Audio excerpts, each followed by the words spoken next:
Hola, buenas tardes. Mi grupo está conformado por Melanie Chaparro, Kelly Fagua y yo, Andrea Carranza.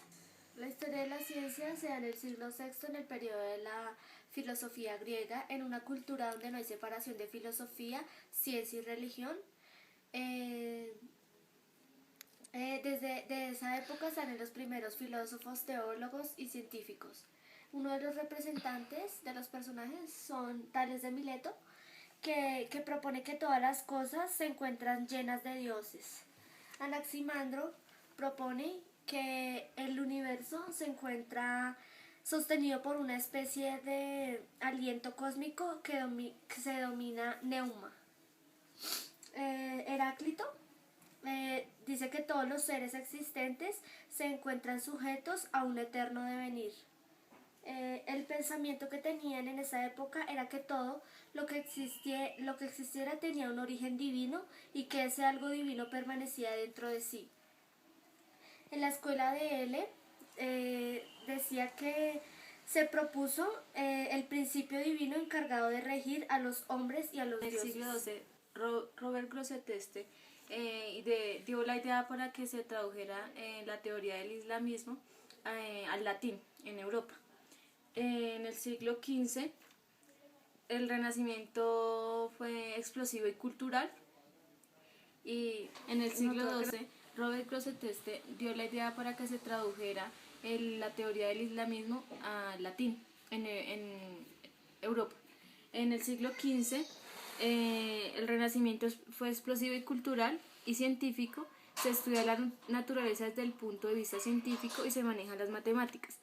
René Descartes separa el mundo inmaterial de lo material, aportando que la materia es algo inerte y que no solo se usaba en objetos ensamblados. Isaac Newton maneja más la matemática, la geometría, y él juntó todas las teorías de los anteriores filósofos como Aristóteles, Kepler, Copérnico, Brown, entre otros, y para formar la teoría de la física, que fue muy importante para la vida de él y en el siglo XX, que se da hasta ahora. Albert Einstein dio a conocer la teoría de la física atómica y de la relatividad en el siglo XX, y en 1905 se considera la radiación electromagnética base de teoría cuántica. Arquímedes aportó la sustancia primordial del ser. En el siglo V se proponía que el ser se manifestaba de una forma inmutable, pero que intercambiaban de una sustancia encargada de originar cambios en el mundo. Leucippio y Demócrito, ellos decían que el átomo era un ladrillo fundamental. A lo que se referían es que ellos carecían de vida, que un átomo tiene vida. En el siglo V y en el siglo IV antes de Cristo hubo una separación entre materia y espíritu para darle el origen a la moral y a la ética. Decía que el alma humana y la concepción de Dios eran más importantes que la materia. Después de haber aportado esto, la Iglesia lo retomó en la Edad Media. Esto fue el mundo occidental. El mundo islámico mejoraba los instrumentos de observación y del cálculo y experimentaban desde la empiria. La física cuántica se dio gracias a Stephen Hawking. Y las dos principales características de la física cuántica es cuando las partículas se intercambian en energía en múltiplos enteros y de una cantidad mínima posible, que son denominadas quantum.